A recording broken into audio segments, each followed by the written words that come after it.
Welcome guys, and in this video I'm going to show you how you can block a user in Vinted.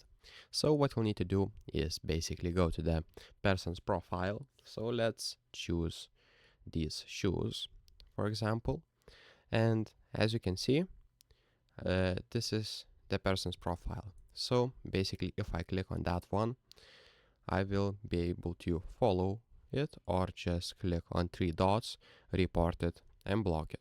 So if I just click on block, as you can see, once you block this member, we won't be able to send you messages, we won't be able to buy your items, and you will no longer see their items.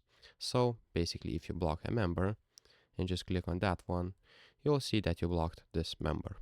And that's pretty much it, guys. If this video was helpful, please make sure to subscribe to Guide to Everything, comment down below for the algorithm, and see you in the next one.